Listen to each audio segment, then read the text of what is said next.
ont des chances d'être obtenues dans les décennies qui viennent. Donc, le sujet des neutrinos, c'est un sujet qui a commencé il y a un siècle, mais qui est très loin d'être achevé, et je vais faire une prédiction qui se vérifiera ou non, mais après ma mort, c'est qu'il va continuer à progresser pendant encore un siècle, et pas très vite, parce que ce que je vais vous dire vous montrera que comme les neutrinos interagissent peu avec la matière, dès qu'une expérience est conçue et qu'on veut la réaliser, on n'a pas besoin de 10 grammes, ni d'1 kilo, ni de 10 kilos. Les expériences actuelles commencent avec la dizaine de milliers de tonnes, et je pense que les expériences futures seront plutôt aux millions de tonnes. Alors ça a des implications importantes de taille, de masse, de réunion de matériel, mais les enjeux de connaissance sont à la hauteur.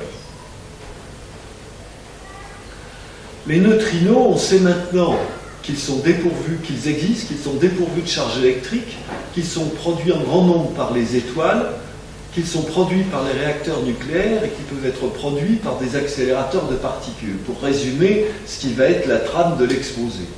Et puis à la fin, on verra qu'ils sont produits dans certaines circonstances par certains types d'étoiles et qu'on peut les détecter même quand ces étoiles sont extrêmement lointaines. Mais ça n'est arrivé qu'une fois. Et c'était une affaire de chance à quelques mois près. Donc ça, c'est un court résumé. Si vous endormez pendant l'exposé, mais que vous vous rappelez ça, vous aurez capté quelque chose. Alors, je vais faire un exposé de type historique. Pourquoi ? C'est que ces particules, on est sûr maintenant qu'elles existent, mais arriver à l'idée qu'elles existaient a été un chemin long, très long même, et tortueux. Et arriver à prouver qu'elles existent vraiment a été également la suite d'un chemin tortueux d'une autre façon. Donc, le premier acte de la préhistoire des neutrinos fut la découverte de la radioactivité en très peu de temps, entre le 20 janvier 1896, dans les locaux de l'Académie des sciences à Paris, Henri Poincaré rend compte de la découverte des rayons X par Wilhelm Röntgen en Allemagne. Dans ses auditeurs, il a Henri Becquerel, spécialiste de la fluorescence et de la luminescence des cristaux, qui a plein de cristaux dans son laboratoire du muséum, et qui est interpellé et qui se dit « j'ai des expériences à faire ». Et c'est un homme méticuleux, et parce qu'il est très méticuleux, et parce qu'il n'y avait pas de soleil un certain jour, le 1er mars, il découvre la radioactivité. Premier acte. Ensuite, l'année d'après, et de façon totalement indépendante, Joseph John Thomson, à Cambridge, découvre la particule que maintenant on appelle l'électron. Je crois que le nom d'électron a été donné par Stoney, mais ça vient du mot électron qui veut dire lampe. Et puis, à Paris de nouveau, Pierre Curie s'y intéresse avec Marie Curie-Sklodowska, qui est devenue rapidement après son épouse. Ils travaillent énormément et elle fait la découverte de deux éléments, on peut dire maintenant, de la classification périodique de Mendeleïev qui était alors inconnu. Un premier élément auquel elle a donné le nom de son pays d'origine, la Pologne, qui même si elle n'existait pas juridiquement, et puis le radium.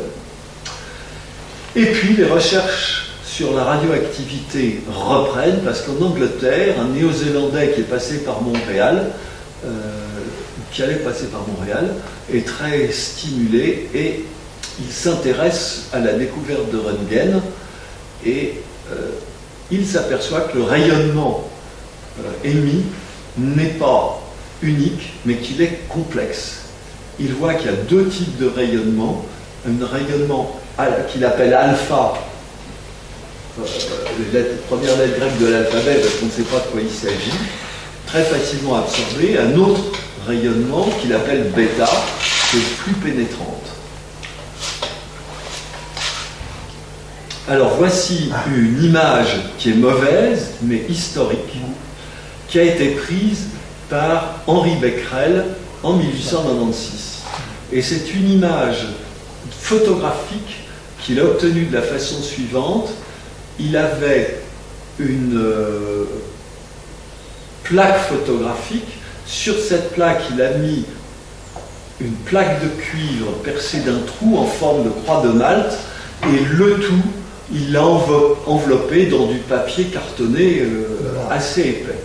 Et puis il l'a mis dans son tiroir.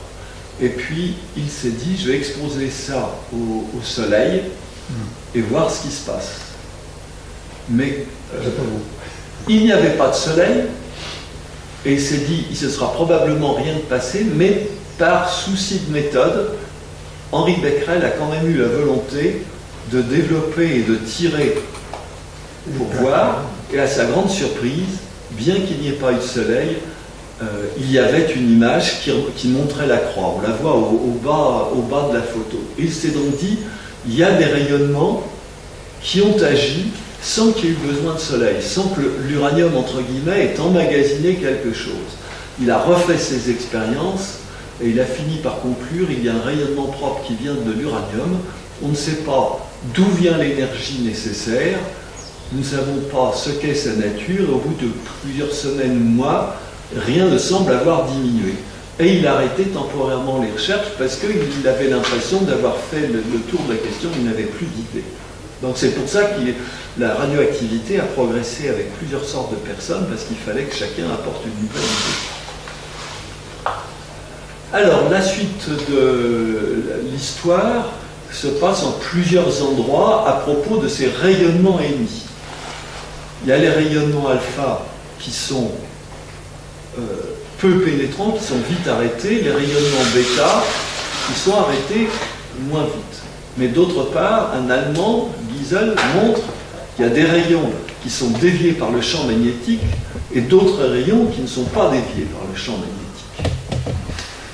Et puis à Paris, le Français Pierre Curie s'aperçoit que les rayons déviables sont plus pénétrants que les rayons non déviables. Donc, les rayons déviables plus pénétrants, il pense pouvoir les identifier avec les rayons bêta de Rutherford. Et donc les rayons alpha, ce sont les autres. Et puis, en Allemagne aussi, Walter Kaufmann montre que les rayons déviables du radium, cette fois, parce qu'au début il n'y avait que l'uranium, mais le radium, il émettait beaucoup plus de rayonnement que l'uranium, donc les expériences étaient beaucoup plus vite concluantes. Il montre que ce sont les électrons découverts par Thomson. Alors, cette image montre le principe. On a une source radioactive avec du radium.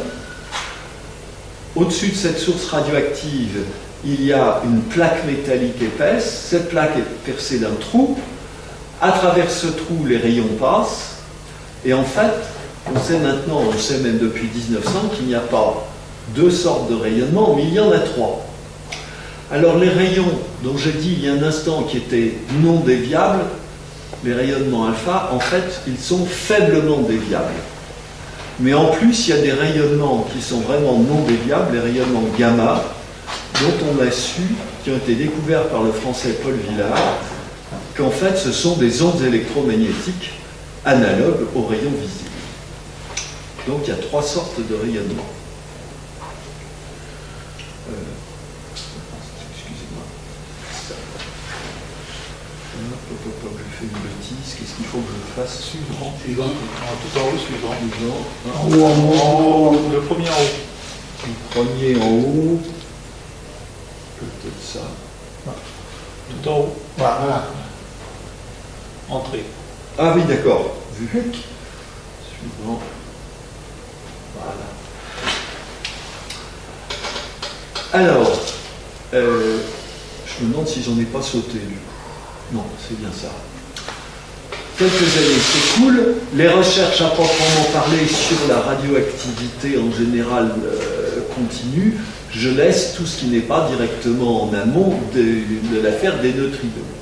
Et ce qui nous intéresse désormais, c'est la radioactivité bêta. Et dans la radioactivité bêta, deux chercheurs qui vont collaborer pendant environ une trentaine d'années, l'allemand Otto Hahn et l'autrichienne Lise Meitner, étudient la radioactivité bêta et elles mettent en évidence qu'il y a des électrons qui ont des vitesses différentes. Dans la même période, 3 chercheurs, Geiger, Rutherford et Müller, inventent des compteurs capables de détecter non pas un paquet de particules chargées, mais les particules chargées une par une, ce qui veut dire une bonne sensibilité. Et ça, c'est très important. Voici une photo de Otterheim et de Lise Meitner à droite. Et sur cette photo, il y a 4 personnes. Ernest Rutherford, qui est le 3e en partant de la gauche, qui, incidemment, est l'homme auquel on doit la découverte du noyau de l'atome, en 1909. Alors, les choses se passent en Allemagne, à Berlin. C'est un Britannique qui travaille en Allemagne. À la veille de la Première Guerre mondiale, il y avait des échanges scientifiques entre les pays qui allaient bientôt être en guerre les uns contre les autres. Et ce Britannique, James Chadwick, il découvre quelque chose qui est vraiment très surprenant, à savoir que ces rayonnements bêta, qui est donc fait d'électrons, ce sont des électrons qui ont non pas une certaine vitesse ou bien une autre vitesse, mais tout un tas de vitesses possibles entre la vitesse nulle et une vitesse maximale. Et si l'on réfléchit bien, quand on examine la question de la désintégration d'un atome qui émet vers l'extérieur un électron qui a une vitesse continue, ça semble être un démenti d'une loi de la physique, une loi qui est celle de la conservation de l'énergie. Mais la conservation de l'énergie, c'est quelque chose d'un petit peu abstrait qui ne sautait pas aux yeux des gens. Ça a été admis à partir des années formellement de 1847-48 par Helmholtz, je crois, dénommé Müller. Et c'est seulement 2 ou 3 années après 1914 ou 1919, quelques années après, qu'une Allemande, Emmy Noether, a démontré que la conservation de l'énergie était une conséquence de l'invariant des lois de la physique par rapport au temps qui passe. Et c'est un théorème difficile à démontrer, mais vraiment démontré. Néanmoins, vers cette époque-là, ça posait une question très grave, intellectuellement. Voilà le portrait de Chadwick. Et voici une figure qui montre les 2 cas auxquels on pouvait penser. Le cas B, celui qui était attendu de l'émission d'électrons qui aurait une vitesse unique. Donc le petit trait qui est à droite de la figure, verticale, où tous les électrons auraient une énergie cinétique d'environ 1,2 mégaélectronvolts. Et le cas petit a, c'est un histogramme de l'intensité, donc du nombre quelque chose de proportionnel au nombre des électrons en fonction de l'énergie des électrons depuis 0 jusqu'à 1,2 MeV. Donc entre ce qui était attendu et ce qui est observé, il y a une différence majeure. Et le fait que l'énergie que l'électron emporte soit variable continuellement est un défi aux lois de la physique connues. Alors ce défi est important et les chercheurs de l'époque se disent mais est-ce que nous avons fait quelque chose de travers dans notre expérimentation ou non? Et il y a 2 chercheurs au Royaume-Uni, Alice et Wooster, qui ont l'idée non plus de détecter les particules en elles-mêmes avec des compteurs, mais de faire de la calorimétrie, de détecter la chaleur libérée quand ces particules heurtent les parois. En se disant là, quelle que soit la forme sous laquelle l'énergie sera perdue, elle sera comptabilisée en chaleur, on aura toute la chaleur. Et leurs mesures confirment les résultats de Chadwick, les résultats antérieurs de Hahn et Meitner. Donc le divorce entre la théorie et l'expérience paraît entier. Incompréhension complète. Alors, c'est grave intellectuellement au point que le très grand créateur du concept d'atome en 1913, avec des électrons sur des orbites quantifiées, Niels Bohr, à Copenhague, il envisage l'abandon du principe de conservation de l'énergie. Alors, probablement, il n'a pas connaissance du théorème Noether. Et puis quelques années passent, et à un moment, un brillantissime physicien autrichien, Wolfgang Pauli, a une idée. Alors il se trouve qu'au moment même où il a son idée, Wolfgang Pauli, lui, était invité à une réunion qui devait avoir lieu le 6 décembre 1930, le 4 décembre 1930 à Tübingen, mais lui, il est invité à un bal à Zurich où il connaît des gens. Et il a une idée de communication en plus d'une idée scientifique, mais la partie communication est rigolote. Ne pouvant pas être présent auprès de ses collègues à Tübingen, il leur écrit une lettre collectivement: chères mesdames et messieurs radioactifs. Et il leur dit, voilà, dans une situation désespérée, il faut prendre des décisions très fortes.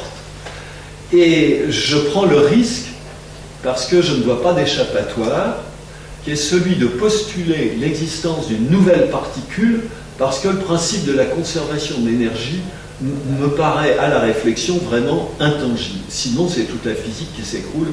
Il vaut mieux postuler l'existence d'une nouvelle particule. Alors, cette particule, elle n'a pas de charge électrique, parce que sinon, avec nos détecteurs variés, elle serait attirée.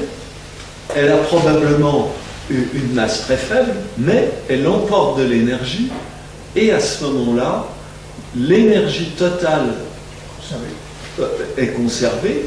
Ça veut dire l'énergie qu'avait le noyau avant sa désintégration est égale à l'énergie qu'a le noyau restant après désintégration, plus l'énergie de l'électron, plus l'énergie de cette particule. Et cette particule, comme c'est en 1930, il l'appelle le neutron. Car nous allons dans un instant retrouver le même Chadwick pour le neutron.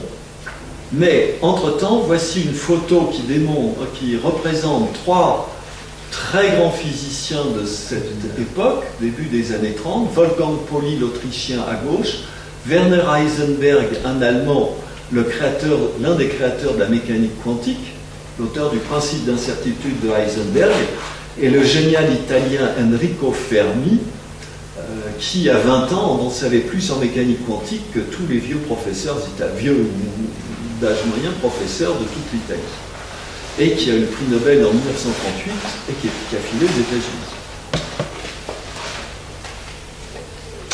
Alors ça, c'est une photo qui devrait être après, mais je vous la commente maintenant puisqu'elle est là.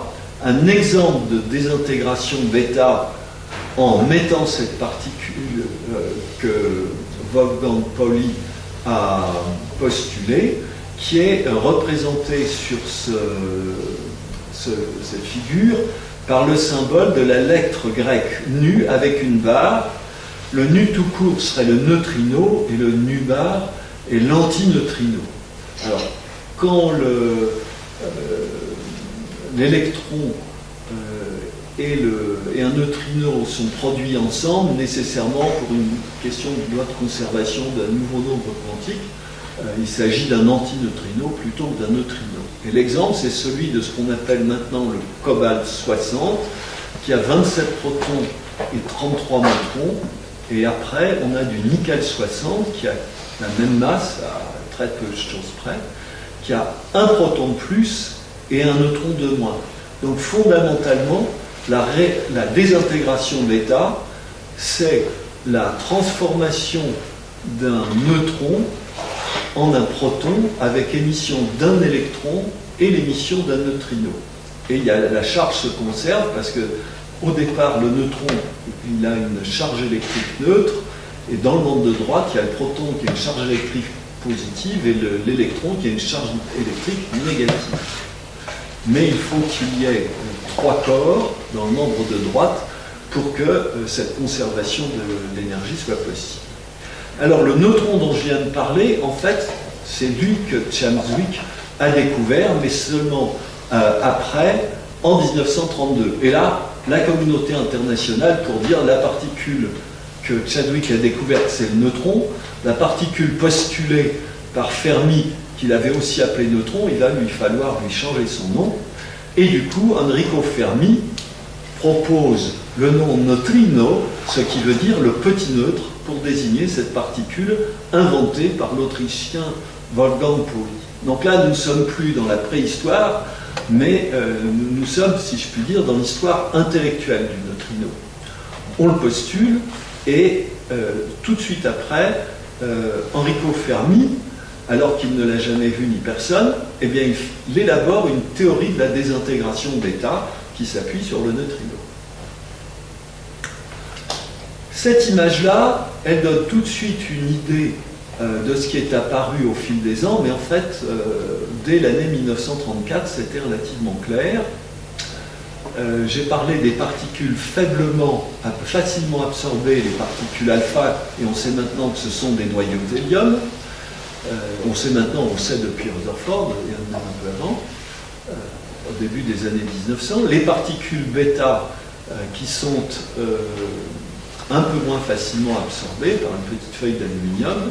Et puis les rayonnements X et gamma, eux, ils traversent pas mal d'épaisseur. Il faut des bonnes épaisseurs de matière épaisse, du béton ou du plomb, pour les arrêter. Et pour les neutrons, même chose. Mais en ce qui concerne les neutrinos, on ne le savait pas en 1930 ni en 1932, mais des calculs théoriques, je vais en parler dans un instant, le montrer peu de temps après.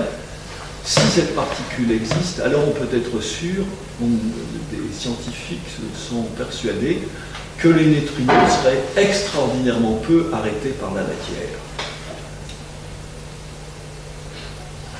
Alors, ces Allemands qui ont montré ça sont Hans Bethe et Rudolf Peierls. Hans Bethe a émigré pour cause d'Allemagne hitlérienne d'Allemagne aux États-Unis d'Amérique, et il a été un très grand théoricien, un théoricien du rôle de la physique nucléaire dans le fonctionnement des étoiles et la production d'énergie par les étoiles. Et Rudolf Peierls, lui, a émigré au Royaume-Uni, et ça a aussi été un très grand physicien. Donc, dans un article de 1934, il montre que les neutrinos interagissent extrêmement peu avec la lumière. Et ça, j'aurais dû le mettre en rouge, extrêmement peu, parce que ça distingue les neutrinos de quasiment toutes les autres particules. Et ça présente à la fois un énorme, c'est presque philosophique ce que je vais dire, on pourrait dire j'enfonce une porte ouverte, mais il vaut mieux le dire clairement dès maintenant, c'est un immense inconvénient et c'est en même temps un immense avantage. Donc un paradoxe que personne n'avait anticipé, que personne n'avait cherché, le paradoxe il est là.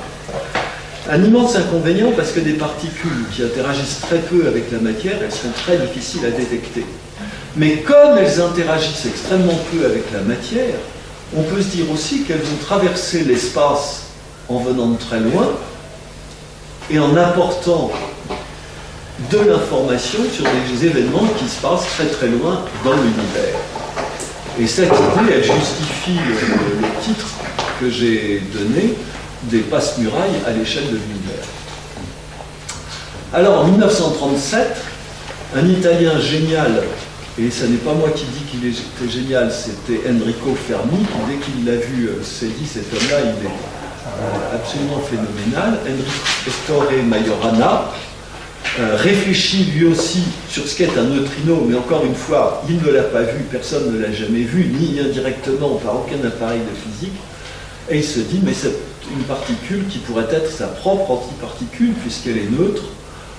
Peut-être n'y a-t-il pas d'inconvénient à ce qu'un neutrino et un antineutrino soient la même chose. Sauf qu'il y a un instant, je vous ai montré le nubar pour antineutrino. Donc il y a une difficulté derrière ça. Mais en tout cas, Majorana élabore une théorie, et puis l'année d'après, en 1938, Majorana disparaît mystérieusement entre l'île de Capri et Naples, et on ne l'a jamais retrouvé. La même année, en 1937, il y a une découverte qui, en apparence, est complètement déconnectée de l'affaire qui nous occupe. Une particule que personne n'attendait, qui a été appelée le muon par les Américains Carl Anderson et Seth Nedermayer. Sauf que le muon, on va le retrouver à propos des neutrinos un peu plus tard. Alors ça n'est pas directement lié aux neutrinos, mais indirectement, c'est tout à fait important, vous le verrez un petit peu plus tard. C'est la découverte de la fission.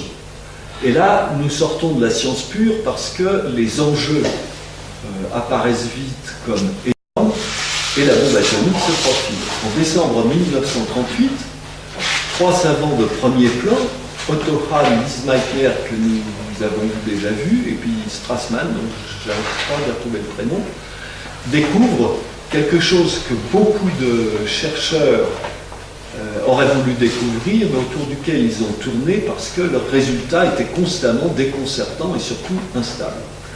C'est la réaction de la fission d'un noyau d'uranium.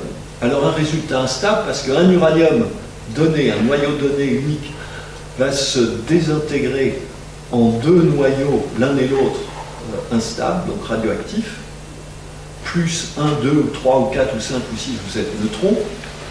Mais un autre noyau d'uranium-235 va se désintégrer en 2 autres noyaux différents des 2 premiers et avec un nombre de neutrons émis différents. Et il pouvait y avoir une 3e, une 4e, une 5e, il y avait une vingtaine de couples possibles, une trentaine de couples possibles avec une distribution de masse. Et des dizaines de savants se sont heurtés à cette difficulté pendant 4 bonnes années. Donc vraiment un problème très difficile. Mais une fois que Hahn, Meitner et Strassmann ont vraiment montré expérimentalement que dans les produits de cette réaction, il y avait du barium, ils se sont dit, ah, vraiment, il se passe, c'est une réaction nucléaire d'un type que l'on n'a jamais vu avant, et c'est une découverte majeure. Et dès le mois de février 1939, en France, à Paris, au Collège de France, Frédéric Joniot, qui était déjà lauréat du prix Nobel pour la découverte de la radioactivité artificielle, prend un brevet d'invention sur les réacteurs nucléaires. Mais c'est un travail papier et rien d'autre. Et on m'a dit que c'était un brevet secret. Mais le secret n'a pas dû rester. Je ne sais pas comment les choses se sont passées. Ce n'est pas notre sujet d'aujourd'hui, c'est une anecdote. L'existence des réacteurs nucléaires est connue ailleurs. Et Enrico Fermi, qui est parti en 1938 pour les États-Unis, au mois de décembre 1942, fait fonctionner le premier réacteur nucléaire fait de main d'homme. Parce que j'ajoute aussitôt qu'il y a eu des réacteurs nucléaires fossiles, ce qui est une autre histoire. Alors nous sommes en connexion avec les neutrinos parce que les réacteurs nucléaires vont revenir par la grande porte pour les neutrinos. Mais dans la période qui précède et qui accompagne la guerre, là, ces savants allemands émigrés de Russie ou d'Allemagne, ils sont bouillonnants d'idées, et en particulier Hans Bethe, poursuivant les idées du Britannique Arthur Eddington dans les années 1920, veut essayer de comprendre comment les désintégrations radioactives contribuent à la production d'énergie par les étoiles. Ce n'est pas un petit détail, c'est un problème scientifique majeur, resté complètement incompris pendant des décennies, parce qu'à la fin du XIXe siècle, il y avait 2 populations de scientifiques qui tenaient des discours totalement contradictoires. Les physiciens disaient c'est impossible que le Soleil existe depuis très longtemps, parce que si sa source d'énergie est gravitationnelle, eh ben, il existe depuis 10 ou 15 000 ans, mais ça ne peut pas être beaucoup plus. L'énergie gravitationnelle qu'il contient, s'il s'effondre un petit peu sur lui-même, ça ne mènera pas beaucoup plus loin. D'autres physiciens disaient c'est une énergie chimique, et là c'était quelques millions d'années. Seulement voilà, il y avait des géologues, et les géologues, ils s'étaient fait rapporter des sédiments marins, et ils disaient les sédiments, ils croisent de l'ordre du millimètre par an, et on a des sédiments jusqu'à 4 km d'épaisseur, donc quand on fait la division, ça donne des millions d'années, donc la Terre doit être beaucoup plus ancienne, donc le Soleil doit être beaucoup plus ancien, donc les physiciens n'ont pas compris le fonctionnement du Soleil ni des étoiles.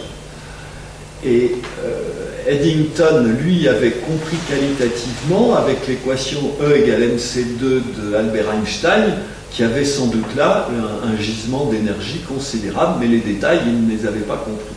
Et Hans Bethe a apporté une contribution décisive à cela. Et puis, toujours en temps de guerre, en marge du programme Manhattan de préparation de la bombe atomique aux États-Unis, donc l'Ukrainien russe émigré aux États-Unis, Georges Gamow, et puis Schoenberg, théorise sur l'effondrement des étoiles en fin de vie, les supernovas et la production de neutrinos.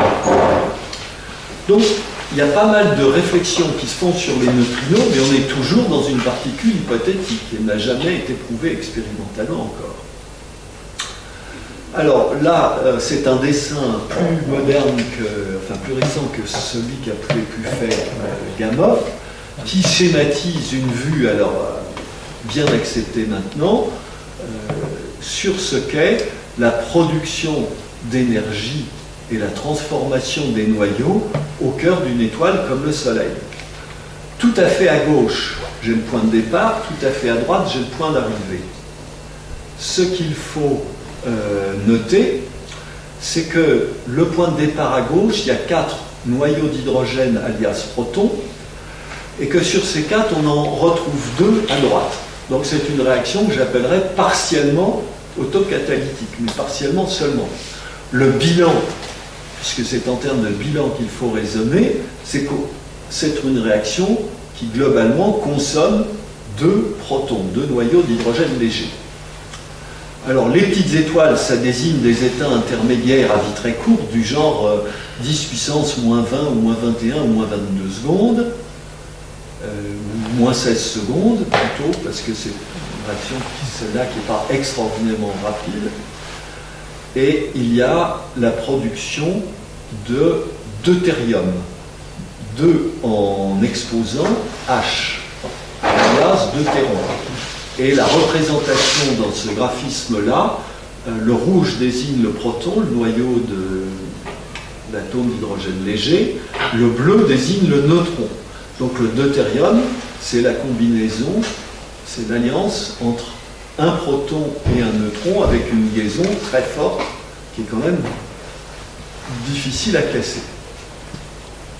Et la réaction de production de ce deutérium s'accompagne de l'émission d'un électron positif appelé aussi positon et en même temps d'un neutron. Et là, comme il s'agit d'un positon, un électron positif, ce qui est émis, c'est vraiment un neutrino, alors que tout à l'heure, je vous ai parlé d'un antrineutrino. Mais disons que là, on est à un niveau de finesse plus grand. Ensuite, il y a l'arrivée d'un nouvel... sur la ligne du haut, d'un nouveau proton. Alors j'ai dit une bêtise tout à l'heure, le bilan, c'est pas 4 à l'entrée, c'est 6 à l'entrée et 2 à la sortie, donc c'est 4 protons qui interviennent là-dedans. Mais de façon transitoire, un deutérium plus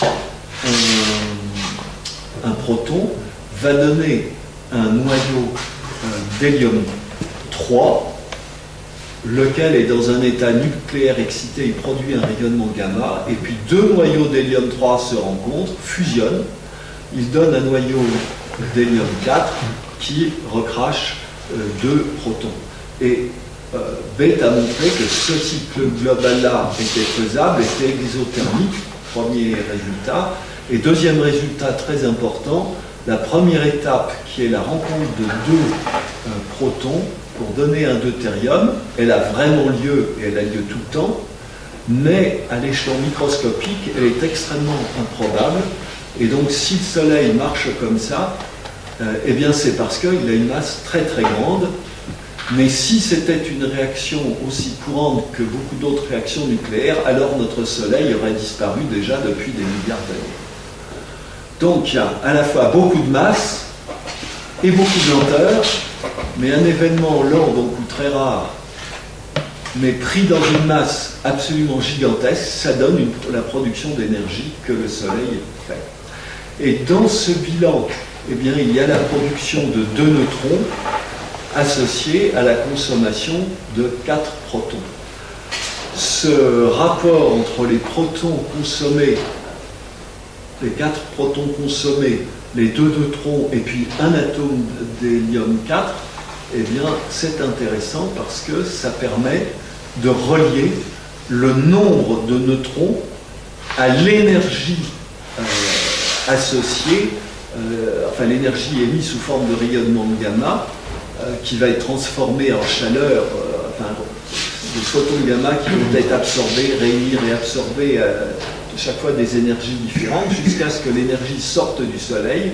Mais globalement, le flux sortant du Soleil, on le connaît, et de ce flux sortant du Soleil, on peut remonter au nombre de protons qui ont été émis, et puis on peut remonter au calcul du nombre de neutrinos qui ont été émis. C'est pour ça que j'ai dit à certains d'entre vous hier que chacun d'entre nous est traversé par 65 milliards de neutrinos par centimètre carré et par seconde.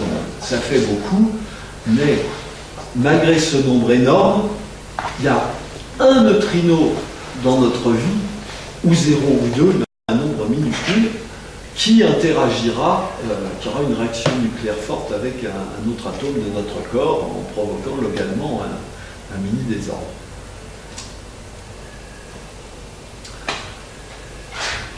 Pendant la guerre, des tas de savants très doués, très créatifs, n'ont pas fait de la science qui leur plaisait, ils ont fait de la science sur ordre des militaires, préparez-nous la bombe atomique. Ils ont préparé la bombe atomique, ils l'ont bien fait collectivement, sous la direction d'un officier général, le général Groves, sous la direction scientifique d'un brillantissime chercheur, Oppenheimer, qui ensuite a eu des états d'âme et qui a été accusé d'être un communiste, des autres. Mais enfin, la bombe atomique a été préparée. Einstein ensuite a eu le regret d'avoir écrit au président des États-Unis, mais tout ça s'était fait.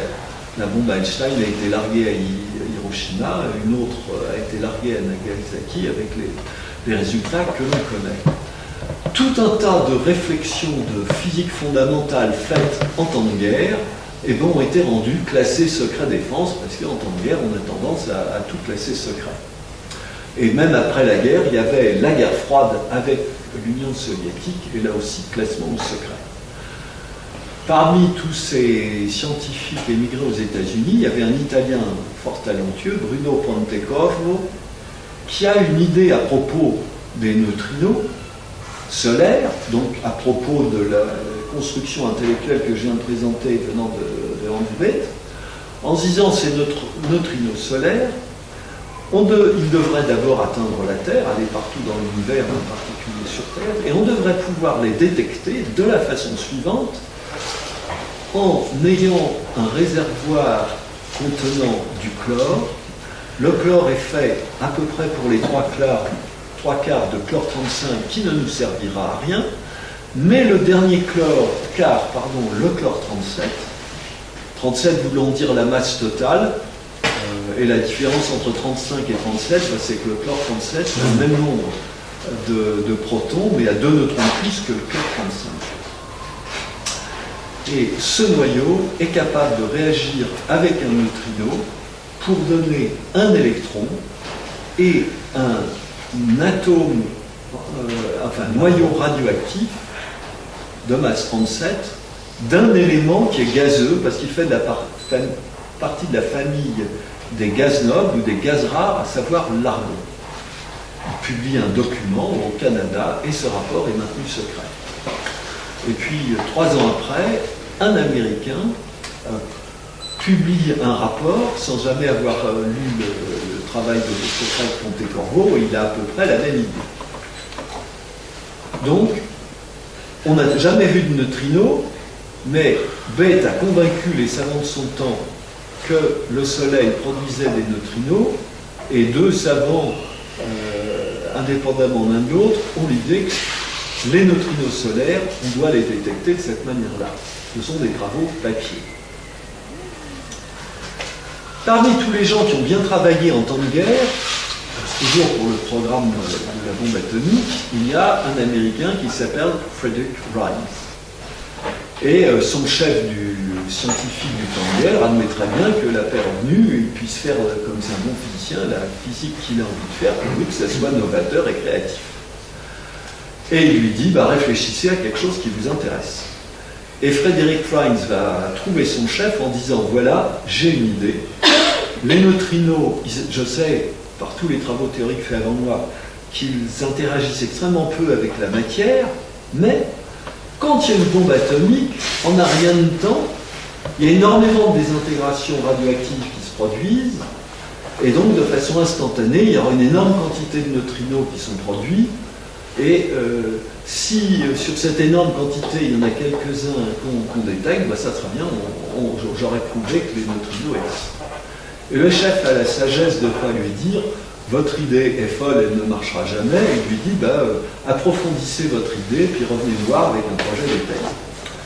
Et puis là, Frederick Rines, avant d'avoir revu son chef, se dit « je ne vais pas faire les choses toute seule, je vais m'adjoindre un collègue pour qu'on soit à deux à dialoguer et à réfléchir sur ce projet ». Et il intéresse un autre chercheur à peu près de son âge, Clyde Cowan, qui est enthousiasmé à l'idée, puisque personne n'a jamais vu de neutrinos. Et il commence à concevoir un détecteur, mais ce qu'ils savent, puisqu'on est avant les premières expériences, après les premières expériences de la guerre et de l'après-guerre, mais c'est qu'après une bombe atomique, tout ce qui se trouve au voisinage disparaît. Donc ils essayent de réfléchir à un détecteur en disant qu'il ne servira qu'une seule fois et qu'il faut capter du signal à l'échelle du millionième ou du milliardième de seconde. Puis réfléchissent là-dessus, ils se disent c'est très embêtant parce que si ça rate, ça aura coûté de l'argent, mais on ne saura pas pourquoi ça aura raté, on ne sera pas plus avancé. C'est peut-être pas la chose la plus astucieuse à faire. Et ils se disent, il y a peut-être quelque chose de mieux à faire. On sait qu'il est possible de faire fonctionner un réacteur. Les États-Unis s'y intéressent, ont des réacteurs nucléaires expérimentaux, après que Fermi ait fait le premier, le 15 décembre 1942, sous installe à Chicago. Et là, on aura la production de neutrinos en continu, et on pourra mettre le détecteur près du réacteur, loin du réacteur, à mi-distance du réacteur, et voir s'il y a des différences entre les deux. Parce que s'il n'y a pas de différence, on ne peut pas croire qu'on aura détecté des neutrinos quand on est loin du réacteur et qu'il se sera passé rigoureusement la même chose si notre expérience est près du réacteur. Donc ça, c'est quelque chose qui tient là. Donc là, ils vont voir le chef, en leur disant on a abandonné notre idée première, et le chef dit très bien, allez-y, et ils s'arrangent, je ne sais pas trop comment, pour avoir accès, pour installer leur expérience près d'un réacteur expérimental. Alors je vais y revenir, là c'est une photo de ce Bruno Pontecorvo, donc né en Italie, ayant travaillé en temps de guerre au Canada, je crois aux États-Unis, publié ce rapport secret qui a dû lui donner des boutons, eu tout un tas de bonnes idées, et puis mystérieusement en 1950, il était en Angleterre, il disparaît, et on apprend qu'il réapparaît en Union soviétique. Et il est mort en Union soviétique, mais il est enterré à Rome.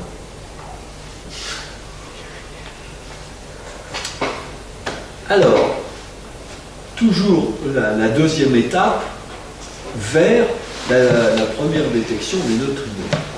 En 1950, d'avoir un petit, puis un moyen, puis peut-être un gros détecteur, en le rapprochant, en l'éloignant du réacteur, ils se rendent compte d'une chose, c'est que rien ne se passe, donc ils se disent, on détecte du signal, mais ce signal n'ayant rien à voir avec la proximité au réacteur, c'est qu'il est dû à autre chose, et là ils se rappellent la découverte des muons, et ils se disent, oui, il y a des muons, mais les muons doivent faire des choses avec les muons du rayon cosmique doivent faire des choses avec les neutrinos, donc ça masque tout, nous n'y comprenons rien, ce n'est pas la bonne méthode. Qu'est-ce qu'il faut faire?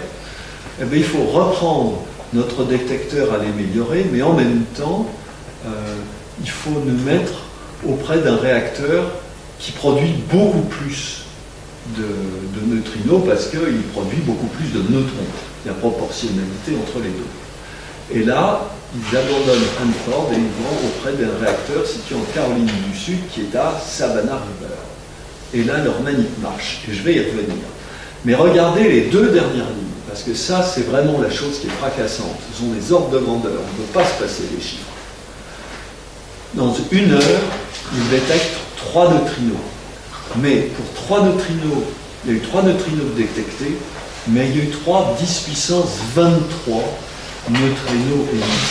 Vous avez tous entendu parler de ce qu'est une meule dans une botte d'aiguille, à chercher une aiguille dans une meule de foin. Eh bien, quand on a 10 puissance 23, c'est un beaucoup plus grand nombre que le nombre de grains de paille dans une meule de foin. Ça veut dire la difficulté est beaucoup plus grande que celle de la recherche des aiguilles dans une meule de foin. Les gens qui auraient fait forger ce proverbe de la difficulté n'avaient pas imaginé qu'un jour on serait sur des nombres pareils. C'est un nombre extrêmement grand. Donc ça confirme ce qu'en 1934, Bethe et Payers avaient calculé, ces neutrinos interagissent extraordinairement peu avec la matière. Avant, c'était un calcul de théoricien, là, c'est un résultat d'expérience qui est cohérent avec ce que disent les théoriciens. Les neutrinos existent vraiment, on les a rencontrés, mais pour les rencontrer, aïe aïe aïe, quel mal il a fallu se donner. Voilà dit en termes terre à terre comment il faut voir les choses. Alors voici un portrait de Frederick Rhines. L'histoire est injuste. Frederick Rhines a fait ses expériences décisives en tandem avec Clyde Cowan. Mais Clyde Cowan est mort quelques années après. Et c'est bien longtemps après, vers la fin du XXe siècle, que Frederick Rhines, tout seul, a obtenu le prix Nobel pour cette découverte exceptionnelle. Alors voilà une photo où l'on voit à Savannah River, Frederick Rhines sur la gauche et Clyde Cowan sur la droite, derrière des baies d'électronique auprès du réacteur de Savannah River. Car déjà à cette époque, dès lors qu'il y avait détection de particules, des compteurs, il fallait de l'électronique pour compter, il fallait amplifier des tas de signaux électriques. Il y avait de la complexité. Alors maintenant, je vais non pas m'apesantir énormément, mais vous donner quelques idées clés pour montrer que les neutrinos, en tant que tels, on ne les voit jamais. On voit des choses et on se convainc que ce que l'on voit ne peut pas s'expliquer bien sans faire appel aux neutrinos. Alors là, je vais vraiment faire un petit peu, pas beaucoup, mais un petit peu de raisonnement scientifique, parce que ces neutrinos n'ont pas de charge, ils ne donnent pas en tant que tel d'image. Mais après l'expérience, Clyde et Cowan étaient sûrs de les avoir vus, ils l'ont publié, ils ont argumenté. Alors sur cette image, le réacteur nucléaire de Savannah River, il est du côté droit de la figure. Et il y a des pointillés qui représentent le cheminement du neutrino qui part du réacteur et qui vient dans l'expérience, où il y a un compartiment, on peut dire cylindrique, à la périphérie duquel se trouve un scintillateur liquide, un compartiment dans lequel ce liquide est noir, enfin, non lumineux, mais lorsqu'il est impacté par des rayons gamma, les molécules qui s'y trouvent produisent des petits éclairs lumineux localement qui sont enregistrés par des détecteurs. Et comme il y a plein de détecteurs autour, individualisés, on sait à quel endroit arrive le photon gamma qui est en haut à gauche, et on saura à quel endroit arrivera le photon gamma qui arrive en bas et à droite, dans le dessin toujours. Bon.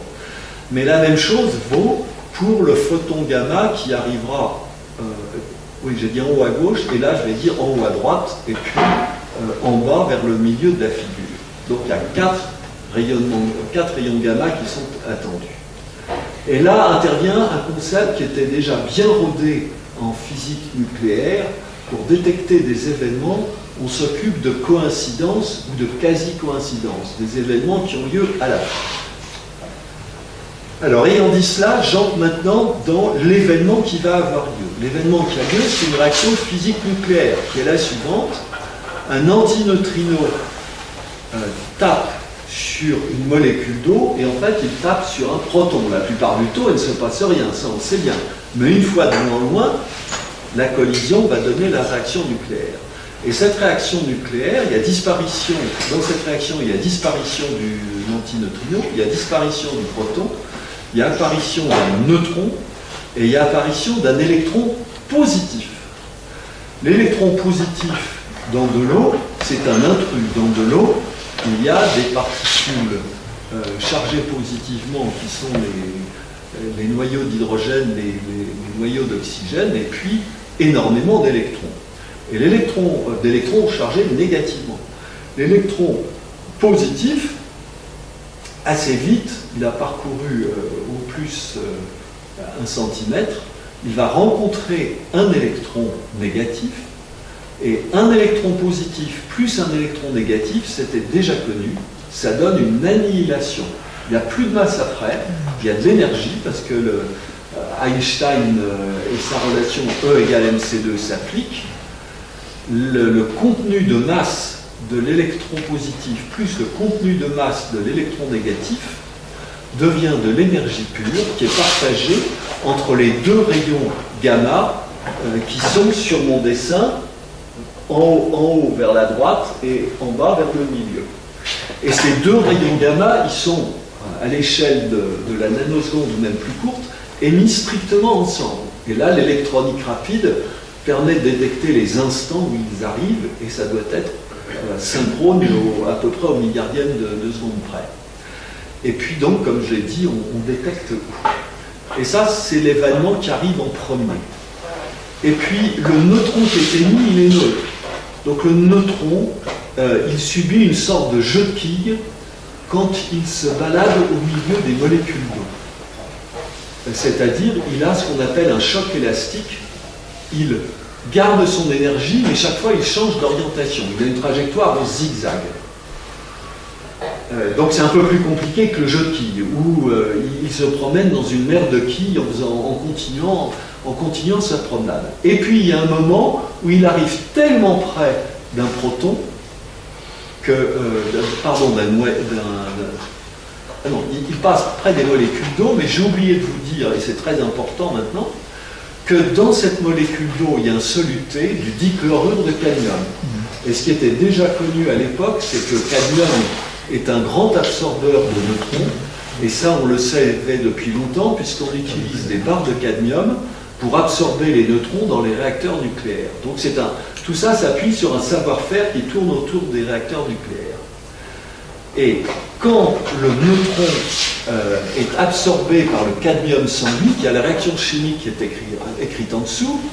Le résultat, c'est un cadmium nucléairement excité, donc on écrit 109 CD étoile, le étoile voulant dire nucléairement excité, qui redonne un 109 cadmium, le cadmium se désexcite et il émet des rayonnements gamma. Et ces rayonnements gamma, ils sont émis de façon instantanée au moment où le neutron a réagi avec le cadmium, mais pas avant.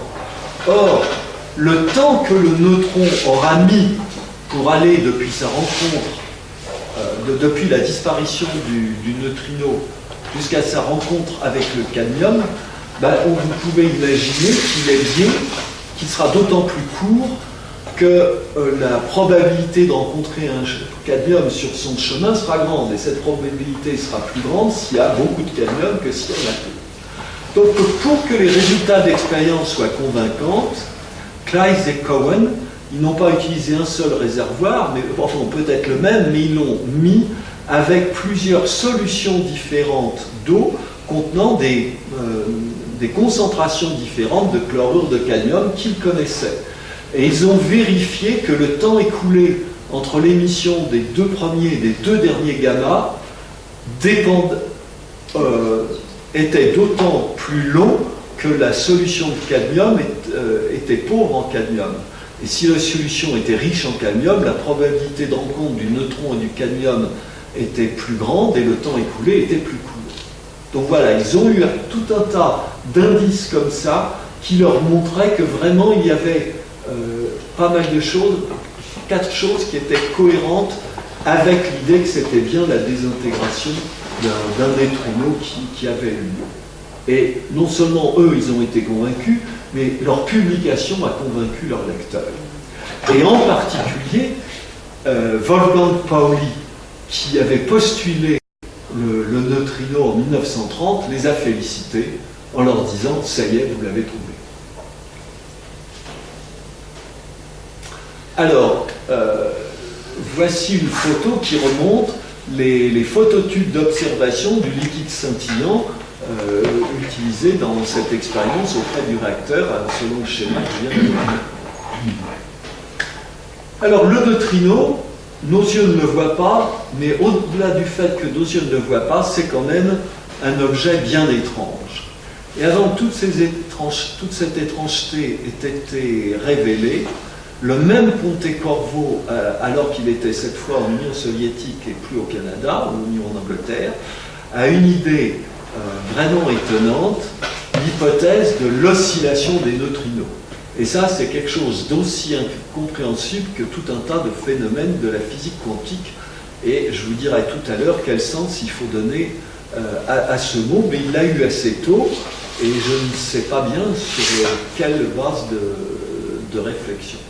Et puis, dans la même année, une américano-chinoise a découvert autre chose qui se rapporte aux désintégrations bêta en général, donc celle qui a abouti à la postulat d'existence du neutrino, c'est que contrairement à d'autres phénomènes de la physique et d'autres réactions nucléaires par exemple, ces désintégrations ne conservent pas une certaine symétrie qu'on appelle la symétrie par rapport à un miroir, appelée aussi opération de parité. Pour donner un peu de sens à ça, j'ajoute que depuis la fin du 19e siècle avec Pierre Curie dans l'étude des cristaux, il y avait un très fort lien entre les propriétés physiques et les symétries. La symétrie était un guide intellectuel puissant pour comprendre les phénomènes. Et donc, cette dame a mis le doigt sur quelque chose de très particulier sur ces désintégrations bêta. 2 ans après, le même Pontecorvo a encore eu une autre idée, celle qu'on pouvait certes produire des neutrinos avec un réacteur, mais un réacteur, ça fonctionne en continu. On peut en produire avec un accélérateur. Avec un accélérateur, c'est intéressant parce que là, les accélérateurs, on peut les faire fonctionner de façon pulsée. On envoie un petit paquet de particules qui produisent des neutrinos, et puis il n'y a plus rien du tout, donc il n'y a plus de neutrinos, plus de particules qui circulent, donc plus de neutrinos produits, et puis de nouveau, un nouveau paquet, de nouveaux neutrinos, et on devrait voir dans les signaux enregistrés des choses comme ça. Et puis, peu de temps après, un Américain, Melvin Schwartz, a la même idée. Mais on est mieux équipé aux États-Unis et le passage de l'idée à la réalisation va plus vite aux États-Unis qu'en Russie. Et les choses se passent à Brookhaven, qui est un grand centre fédéral américain qui se trouve sur l'île de Long Island dans l'État de New York. Et dès 1962, il y a la production des premiers faisceaux de neutrons et on découvre une réaction nucléaire qui s'écrit pion. Le pion, c'est une de ces particules élémentaires découvertes, très instables, découvertes dans les années-guerre, et dont on découvre qu'elle produit un muon et un neutrino. Et Schwartz et son équipe, qui comporte un Français, M. Dorset, M. Gaillard, s'aperçoit que le neutrino qui est produit, eh bien, il ne réagit pas comme les autres neutrinos. Les neutrinos dont il a été question antérieurement, on les appelle désormais des neutrinos d'électrons, et celui-là, un neutrino du muon. Donc le neutrino, non seulement il est difficile à détecter, mais il a plusieurs tours dans son sac. Et puis j'ai parlé de l'idée de Pontecorvo. Eh bien, un autre chercheur du temps de guerre, né en 1914, Raymond Davis, qui avait lui aussi travaillé sur le programme des armes, il a aussi eu un chef qui lui a dit « Bon, vous avez bien travaillé, vous êtes un bon physicien, maintenant vous choisissez un sujet intelligent, vous allez en bibliothèque, vous bouquinez, puis vous trouvez un sujet qui est inexploré ou peu exploré, vous sentez qu'il y a un travail à faire, et puis vous vous y lancez. Revenez me voir dans 3 mois. » Et le dit Davis suit le conseil de son chef, qui était assez libéral, grâce au temps de paix, et il se dit il y a tout à découvrir sur les neutrinos, et moi, je vais m'intéresser à la détection des neutrinos du Soleil. Donc, l'idée de Pontecorvo, il la prend très au sérieux, il dit c'est ça que je vais faire. Alors, il faut la mettre en œuvre. On sait que quantité de noyaux d'argon produit, elle sera extraordinairement faible.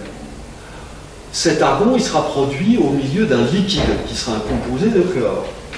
Et avoir un très petit nombre d'atomes de gaz au milieu d'un gros volume de liquide, ben, il ne va rien se passer si on n'accompagne pas le mouvement.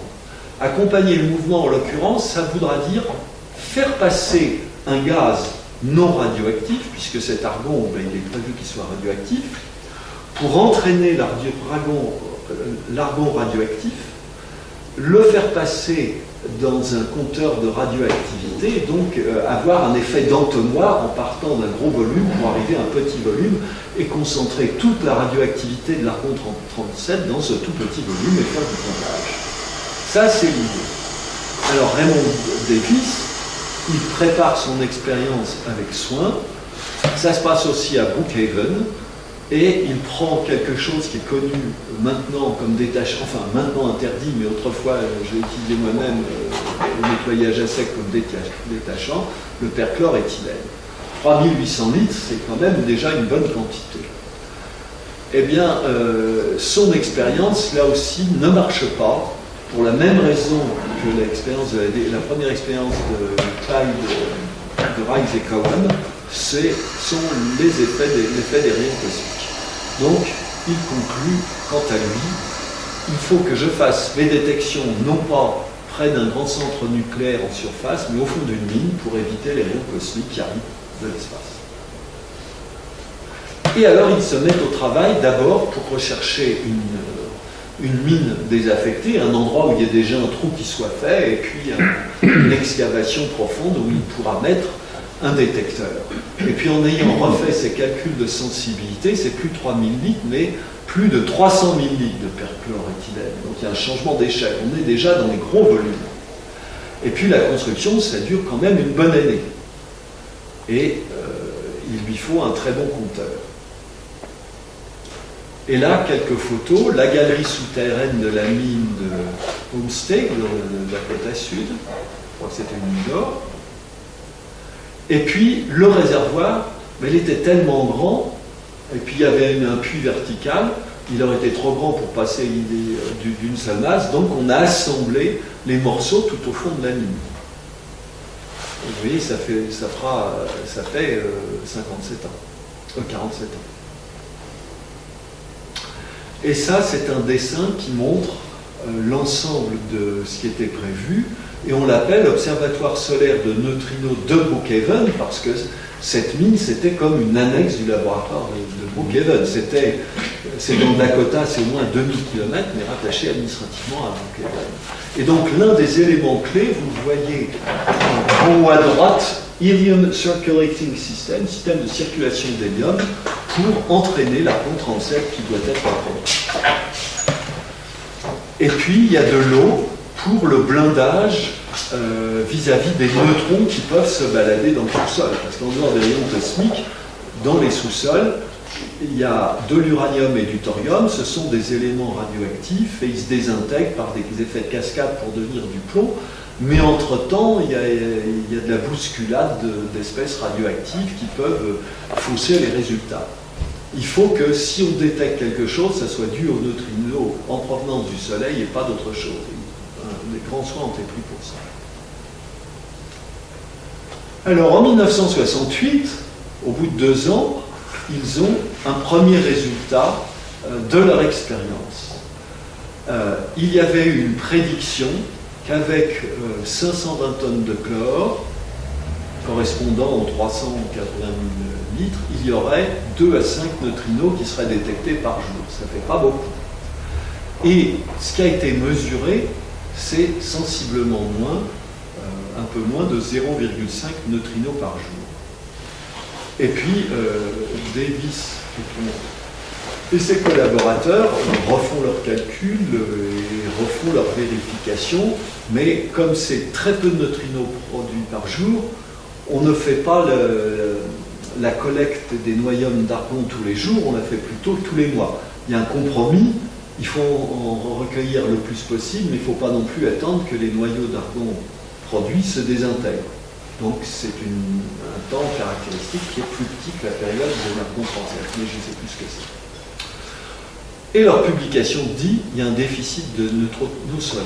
Eh bien, cette situation de déficit de neutrinos solaires, elle durera 30 ans. Donc c'est de la physique de pointe, mais avec des gens, travailleurs, organisés, méthodiques, dans le plus avancé dans ces recherches, ça allait quand même longtemps.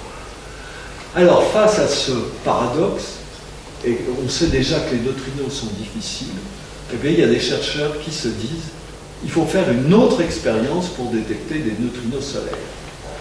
Et en piochant dans la liste des réactions nucléaires de neutrinos avec des noyaux, il y a des chercheurs, mais là je ne sais pas qui ils étaient, qui ont l'idée d'utiliser un noyau de gallium afin de produire un noyau de germanium.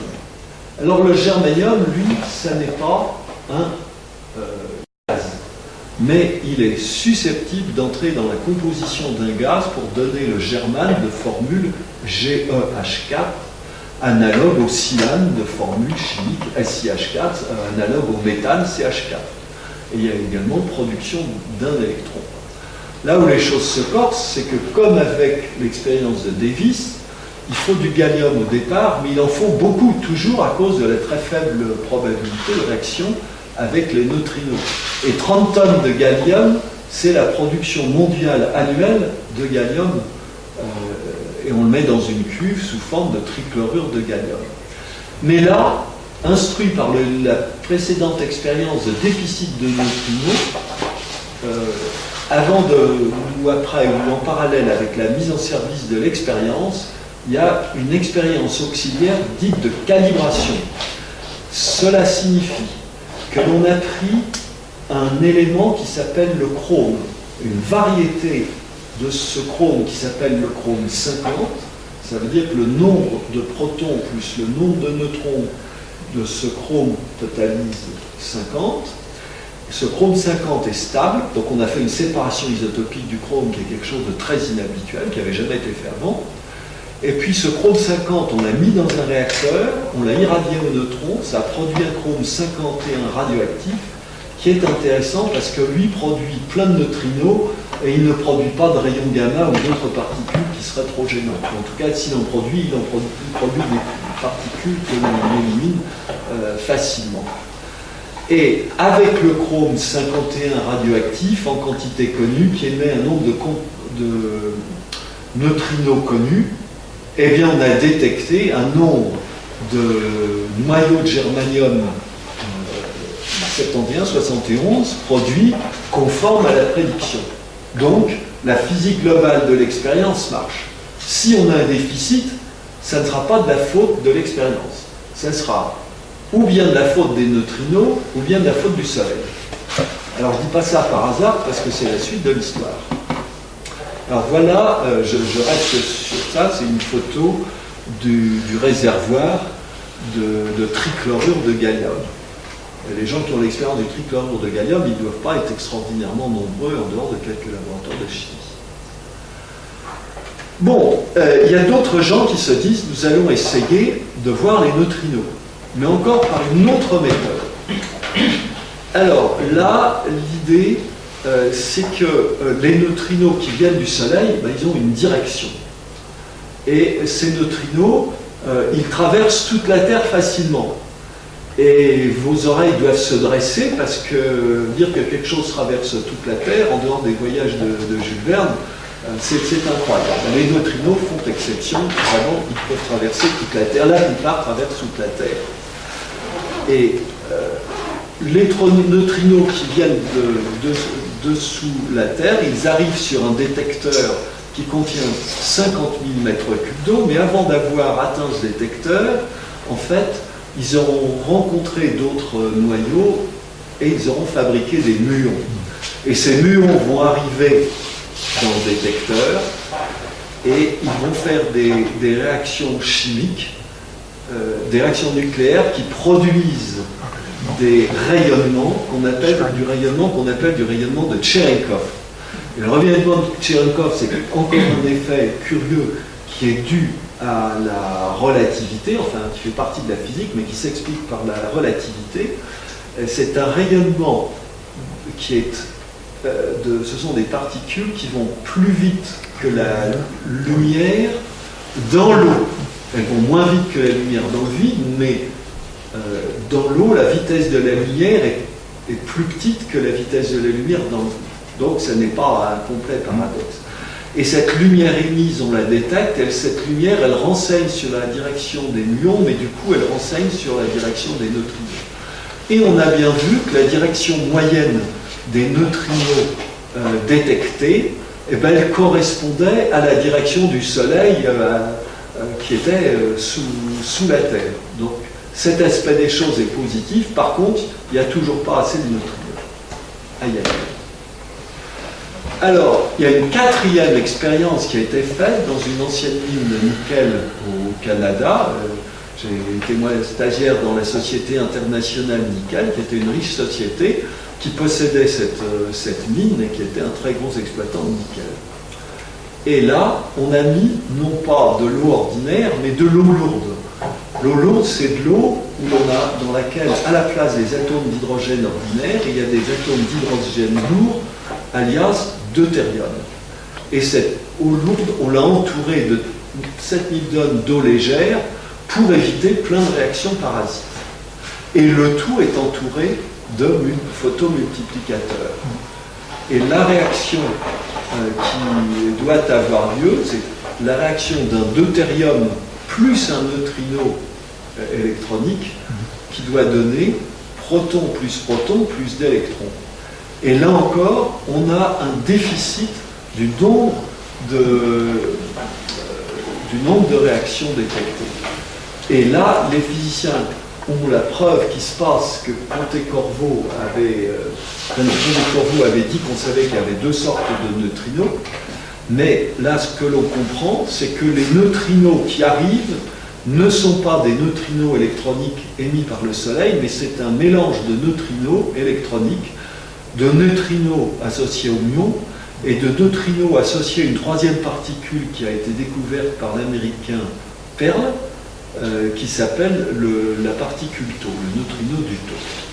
Donc, l'énigme de neutrino est enfin résolue, mais nous sommes déjà en l'an 2000.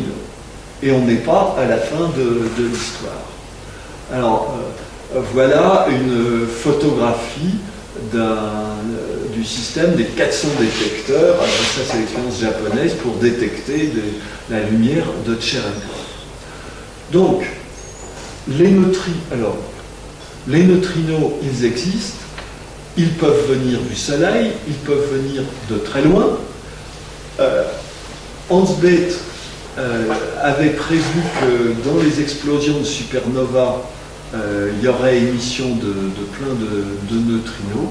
Et là, il y a eu quelques années avant un coup de chance extraordinaire, une explosion de supernova qui a été vue sur le grand nuage de Magellan,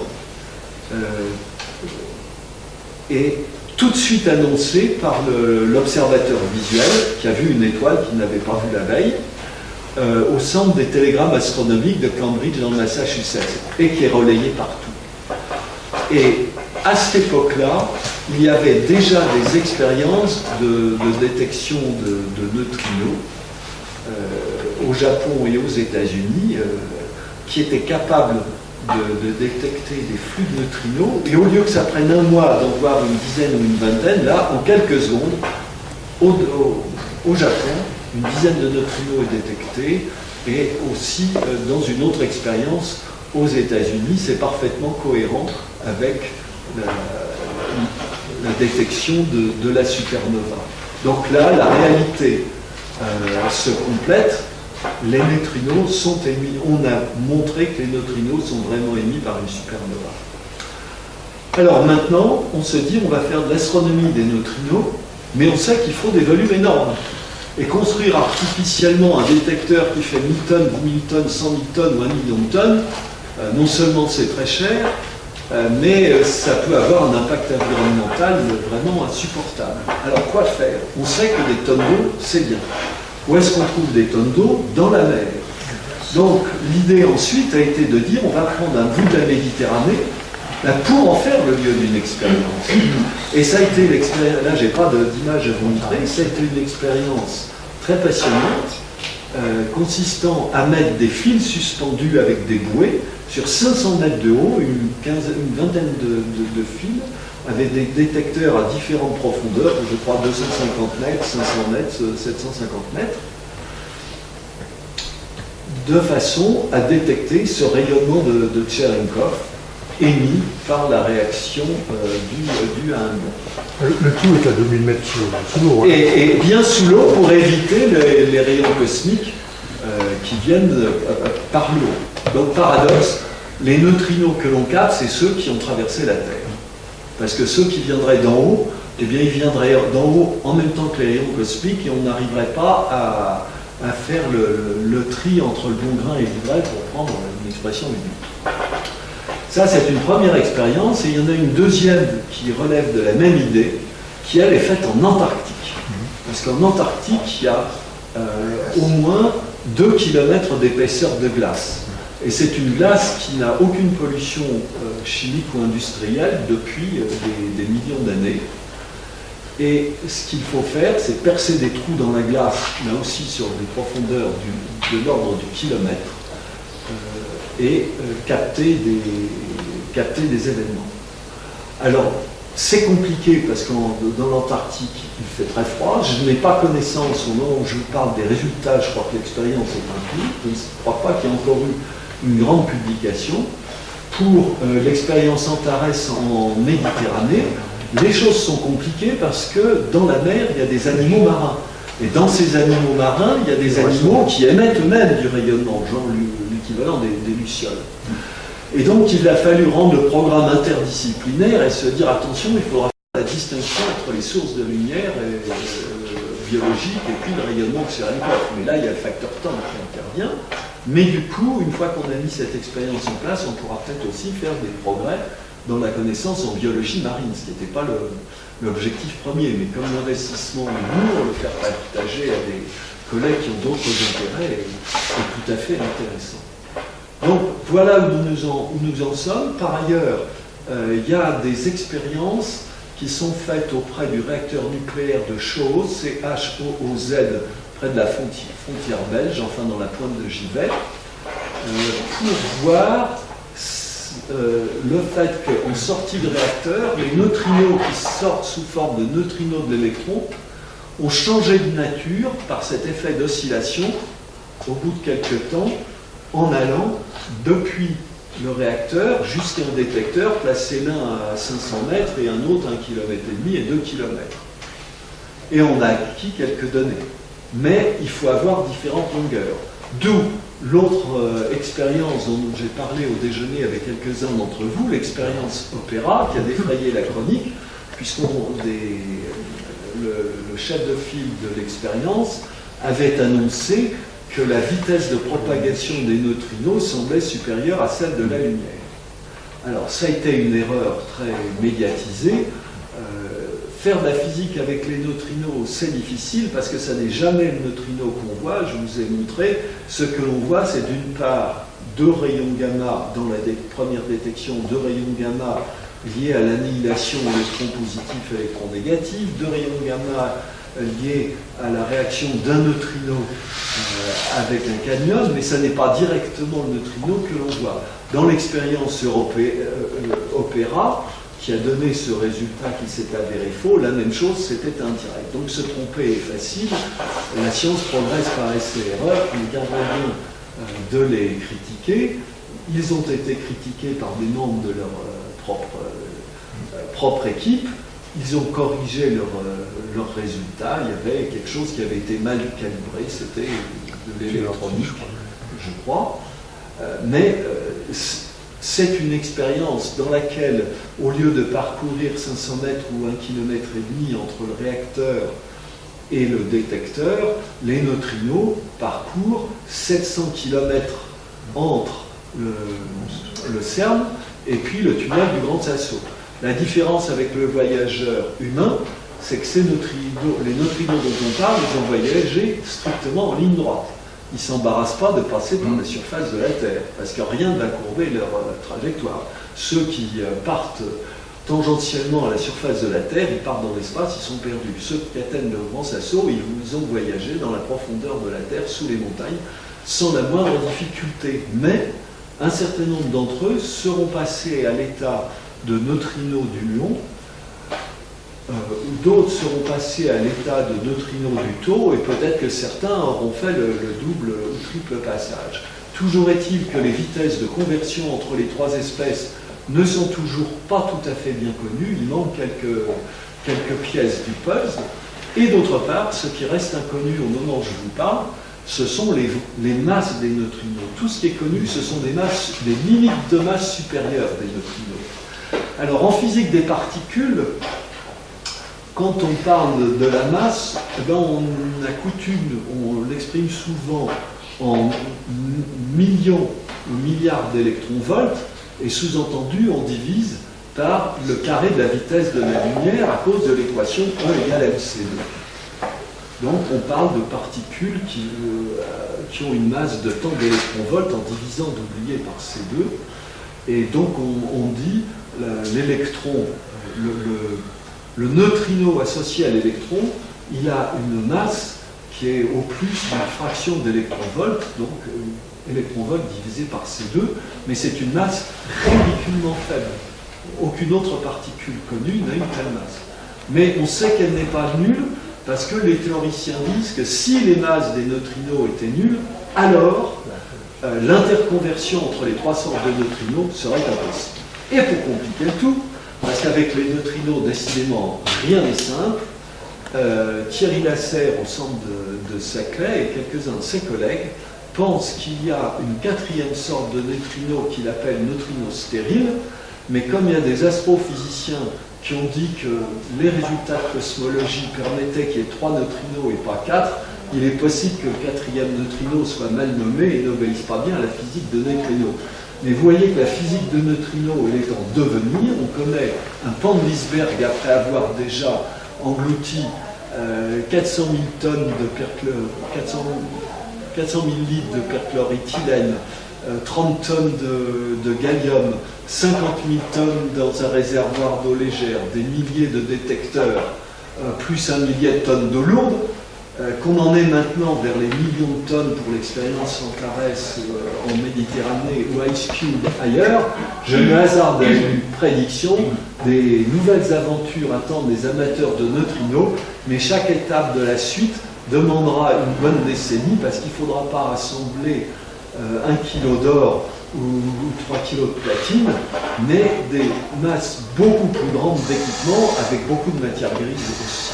Donc nos successeurs feront encore de la physique des neutrinos. Voilà mon credo, je ne serai pas là pour le voir, vous peut-être non plus, mais l'histoire continue d'être passionnante et l'astrophysique bénéficiera des neutrinos parce que, in fine, comme ces particules interagissent extrêmement peu avec la matière, eh bien, il est possible que les neutrinos soient les seuls à voyager en ligne droite à grande distance à l'intérieur de notre Voie lactée. Je n'en jurerai pas, mais j'ose l'espérer, disons, alors que les rayons lumineux, sont passablement absorbés, comme l'a montré Roger Ferlet hier soir avec l'absorption interstellaire. Donc en ce sens-là, si difficile qu'il soit à détecter, les neutrinos sont très intéressants par leur propriété unique, et justement cette propriété si difficile qui réagissent très peu. C'est à la fois, comme j'ai dit tout au début, un grand atout et un grand handicap. Ça reste vrai à la fin de mon exposé. Je vous remercie de votre aimable attention.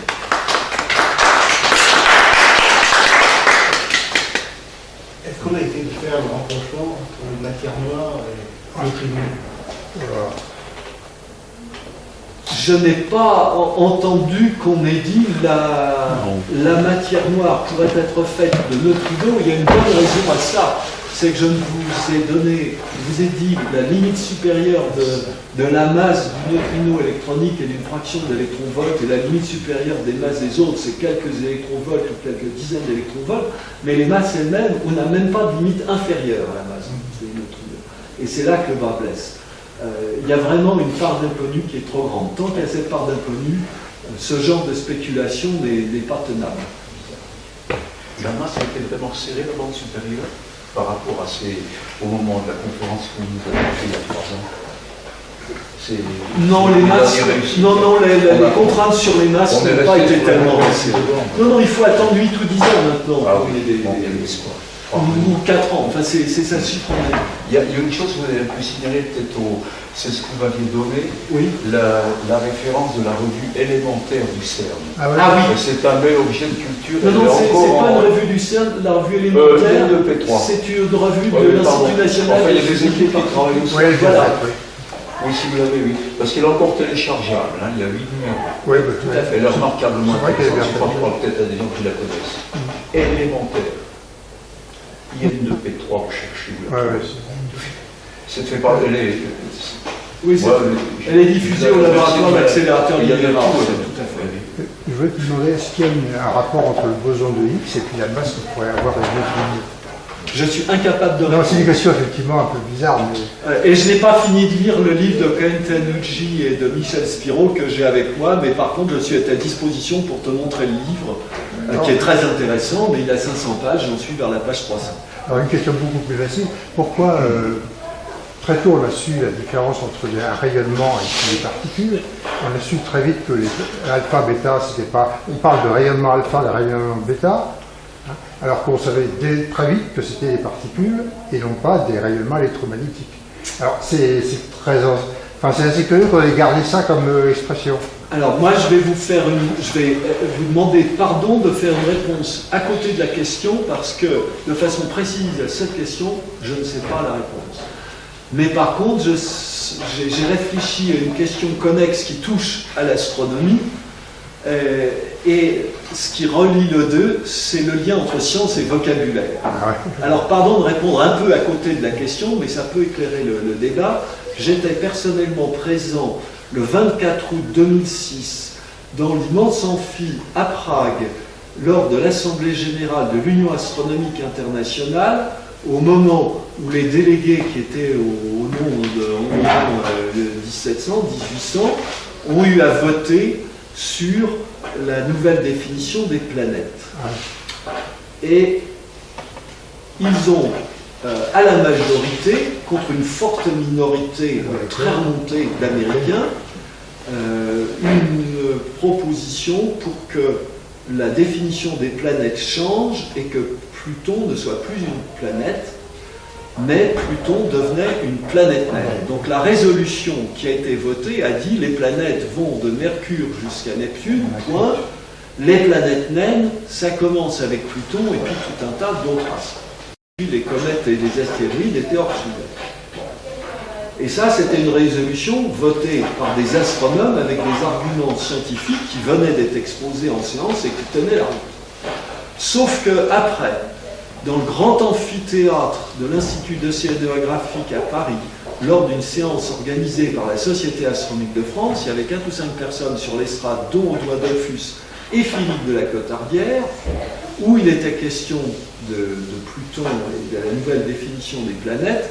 Et Philippe de la Cotardière, ancien président de notre société et ancien, ou à l'époque encore rédacteur scientifique aux éditions Larousse, a dit « Attention, ça ne va pas du tout, parce que si vous regardez un dictionnaire, quand vous avez un mot qui est le mot planète, c'est un nom, ça désigne une famille d'objets, et si vous mettez ce nom avec un adjectif à coller, ça désigne un sous-ensemble des objets précédents. La décision formelle qui a été prise par l'Union astronomique internationale était en contradiction flagrante avec la règle de linguistique que la Cotardière avait racontée dans le cadre de... Est-ce que cette règle est valable dans toutes les langues? Je ne sais rien dire pour le chinois, mais en tout cas pour le français, l'anglais et l'allemand, j'en suis sûr que les jeux aussi. Donc, ce qui a eu lieu après, et ça je retiens de Catherine Césarski, qui était devenue présidente de l'Union astronomique internationale ce 24 août-là, dans la même réunion, c'est que l'expression planète naine en français et dwarf planet en anglais ont été reléguées pour être remplacées par plutoïde, famille, ce qui veut dire famille des objets ressemblant à Pluton. Donc voilà, les scientifiques peuvent être bons en tant que scientifiques et être mauvais en linguistique. Et là, les astronomes l'ont prouvé avec ce... Je voudrais faire une remarque, c'est que je comprends très bien le loïd, mais en France, on a utilisé longtemps métalloïde, qui justement n'a rien à voir avec un métal. Alors, je veux dire que... il y a Oui, une mais contradiction. alors là, il y a un autre principe de linguistique, c'est la continuité historique. Et toutes nos figures de style, on continue de dire avoir le pied à l'étrier, tout ce qui touche à la pratique du cheval, et nous ne savons pas plus C'est monter à historique, cheval. donc La c'est science, figé. elle a son langage. Voilà. Pardon? Chaque discipline scientifique a son langage. Alors, il faut veiller à ce que ça ne soit pas un jargon, mais ma conviction personnelle, c'est que des scientifiques excellents peuvent être de piètres linguistes, et je trouve que les astrophysiciens à l'échelle internationale l'ont prouvé avec l'affaire des planètes naines. Donc j'ai répondu à peut-être ta question, mais j'ai fait... Enfin, pour les planètes, maintenant, c'est quand même bien défini. Hein, Ah, pour les planètes, c'est clair. ça va de C'est planète Mercure qui pose problème. ça va de Mercure à Neptune sans discussion possible. Mais les planètes naines ont été éjectées par les linguistes. Donc c'est ça aussi la science, c'est que la science passe par notre langage et que les linguistes ne sont pas les scientifiques ne sont pas toujours bien inspirés dans leur choix des mots. Et là, je vais passer aux mathématiques pour bien me faire comprendre. Dans les mathématiques modernes, on parle des groupes des anneaux et des cordes. Ce sont 3 mots de la langue courante. Et si vous parlez à un membre de votre entourage non mathématicien d'un groupe d'un anneau ou d'un corps, ça ne lui parlera pas mathématiques. Donc c'est un problème majeur. En fait, je pense que du point de vue de linguistique, les humains ont besoin que beaucoup de temps passe. Et je pense qu'il a fallu des siècles pour avoir un vocabulaire de la marine à voile, extrêmement riche, et que depuis l'apparition de la marine à vapeur et à moteur diesel et autres, eh bien, le vocabulaire n'a pas suivi en qualité ce qui avait eu lieu du temps de la marine à voile. Et là, je sors du champ de la science, mais en soulignant simplement le rôle du langage pour faire passer des idées, en disant casse-cou en particulier quand il y a à la fois l'aspect jargon au sein d'une langue et en plus passage dans une autre langue. Dans plein de discours informatiques, je ne comprenais rien, mais je disais « pouce, je ne comprends pas, expliquez-moi ». Les concepts peuvent être différents dans les différentes langues. Les concepts en plus peuvent être différents dans les différentes langues. Donc voilà, les neutrinos appelleront sans doute des nouveaux mots. En tout cas, vous avez entendu, pris dans un contexte qui est complètement inusuel, le mot oscillation, qui n'a rien à voir au sens strict avec l'oscillation du pendule. C'est une oscillation de type quantique. Voilà, c'est comme la saveur des C'est comme la saveur des quarks, ou le charme des particules. Et c'est un vocabulaire spécifique dans une ambiance théorique. C'est pas... Le neutrino est un objet dont l'existence a été prouvée expérimentalement, comme je vous l'ai rapporté, et ceci a valu un prix Nobel. Ce n'est pas 2 personnes qui ont élucubré que Rives et Commons. Le boson de Higgs n'est pas qu'une élucubration, parce que... il a été prouvé, mais je veux dire, c'est resté longtemps un objet. Oui, mais le neutrino, il est resté un objet théorique de 1930 à 1956.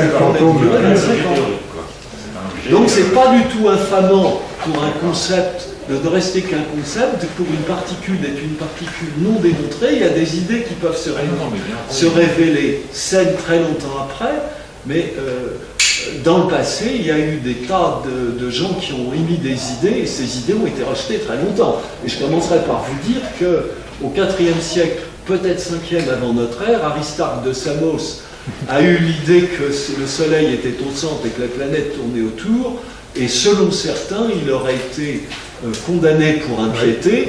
Marie-Françoise Serre m'a dit c'est pas vrai, parce que comme il n'existe aucun écrit d'Aristarque de Samos, tout ce qu'on sait sur lui, c'est par d'autres.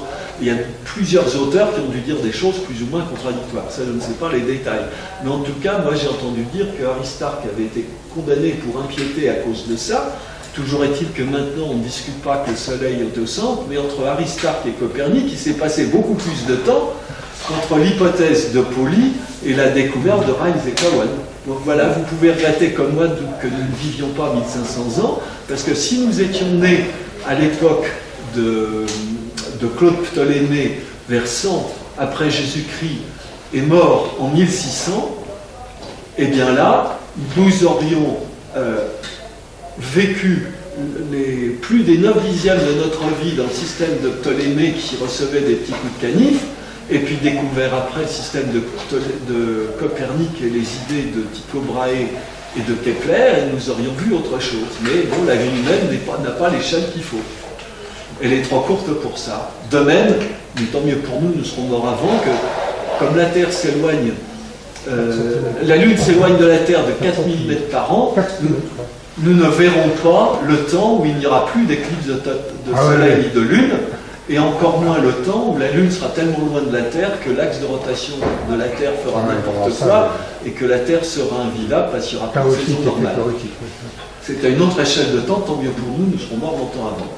Voilà, la vie humaine est ce qu'elle est, mais il ne faut pas oublier que les échelles de temps sont très importantes et que la physique des particules, la physique en général et la physique des particules élémentaires en particulier, nous disent des choses sur des réactions qui ont lieu à des échelles de temps beaucoup plus courtes que ce que peuvent voir les appareils photographiques les plus rapides. Il y a les phénomènes, ce qu'on appelle l'interaction nucléaire forte, ce sont des phénomènes à l'échelle de 10 puissance moins 20, moins 21 ou moins 22 secondes. Et ça, il y a... D'accord, bon, le photon est une particule qui est complètement intégrée dans nos appareillages quotidiens. C'est pas le cas du neutrino aujourd'hui. Mais le neutrino ne va pas faire partie de l'appareil quotidien des industriels. Non, mais j'ai prédestiné le photon à l'être. Je veux dire, si on se met il y a 200 ans en arrière, rien. Oui, mais enfin, voilà. Attendez, il y a 200 ans, on ne parlait pas de photons, mais il y avait des photons qui circulaient, il y avait des images rétiniennes qui se formaient. Monsieur Jourdain faisait de la prose sans le savoir. Moi, je suis né comme tout le monde, comme un bébé, et j'ai appris à regarder et à voir, et je ne savais pas que c'était des photons. Mais avec le vocabulaire actuel, mes yeux et les vôtres recevons des photons tout le temps. Bien rendu. Oui. Tandis que les neutrinos qui m'arrivent, je vous ai dit, il y en a un une fois dans ma vie, ou 0 ou 2, mais enfin tout petit nombre qui va avoir un effet sur moi. Des milliers de générations d'humains qui n'étaient pas idiots, mais qui n'avaient pas nos appareils puissants, ont vécu sans jamais avoir soupçonné la radioactivité, sans jamais avoir soupçonné, par exemple, qu'il y a eu des réacteurs Non, je nucléaires. parle en technologie nucléaire aujourd'hui, je ne parle pas d'expérience, je parle de est-ce qu'on se passe du neutrino.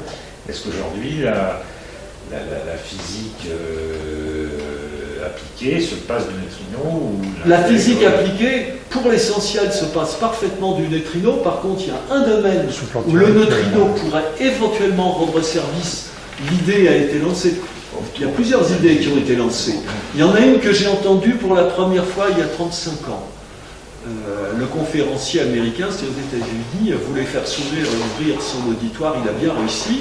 Il a dit, voilà, l'armée est venue me trouver pour me demander si à l'aide des neutrinos, on pourrait détecter les sous-marins nucléaires en plongée. Bon, avec les connaissances de l'époque, ça n'était pas possible. Je doute que ce soit possible actuellement, mais si c'était possible, le résultat serait évidemment classé secret défense. Et le système, je ne le connaîtrais pas, sinon il faudrait que je sois habilité au secret et je ne vous dirai rien. Bon. Donc voilà, ça c'est une première idée. Je crois que cette idée est enterrée. Il y en a une autre qui est née de la confrontation entre l'Iran et les États-Unis.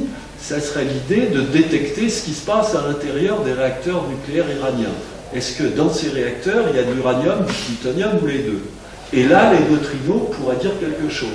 Mais est-ce qu'à des kilomètres de distance, on pourra détecter quelque chose sur les réacteurs nucléaires iraniens sans aller à l'intérieur du site qui est évidemment interdit ou pas?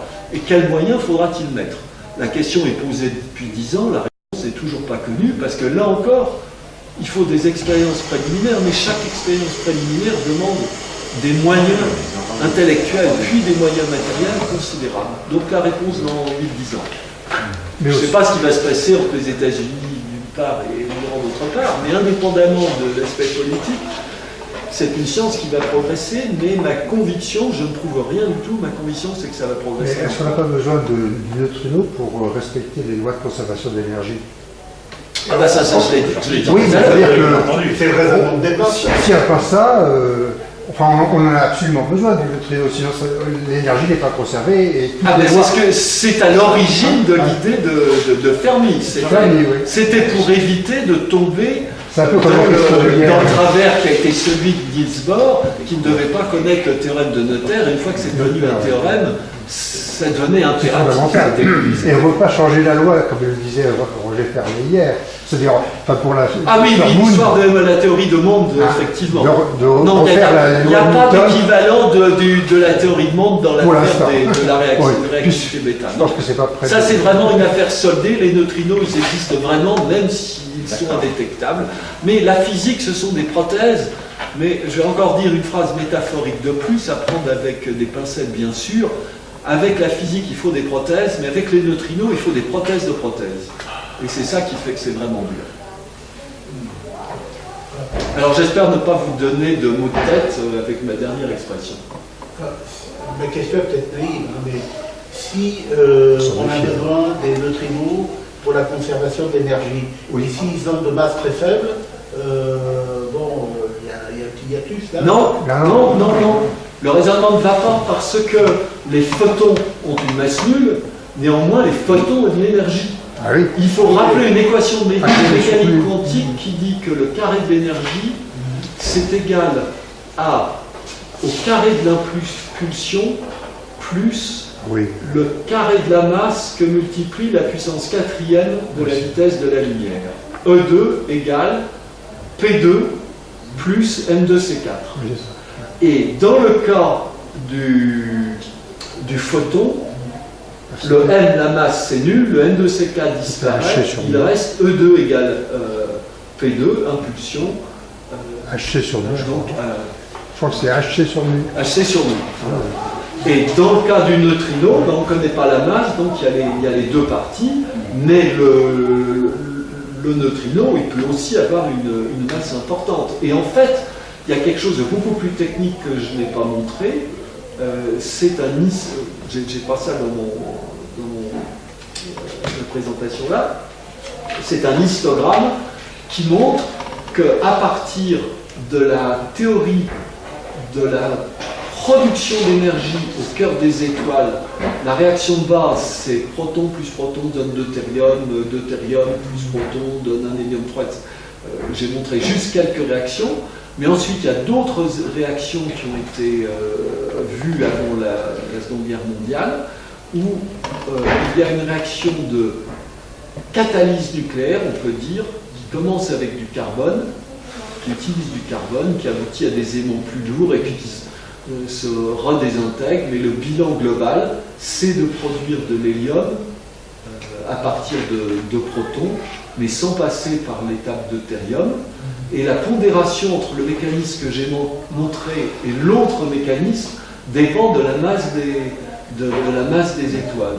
Et bien, pour cet autre mécanisme, il y a des productions de neutrinos, et en fait, certains de ces neutrinos sont produits en très petite quantité, mais il y a des contraintes d'énergie dont je n'ai pas dit un mot dans mon exposé, qui ne sont pas les mêmes selon les schémas. Donc c'était assez compliqué à faire. Et derrière le travail de Davis dont j'ai parlé, il y a le travail d'un théoricien de Princeton, qui est mort maintenant également, qui s'appelait John Bacall, B-A-H-C-A-L, qui a fait toute une théorie très, très raffinée du fonctionnement du Soleil. Et avec la théorie de Bacall, en la croisant avec les expériences de Davis, ça n'allait pas. Donc le Soleil, a posteriori, n'était pas en cause. Ce qui était en cause, c'était la physique du neutrino elle-même, avec ses oscillations.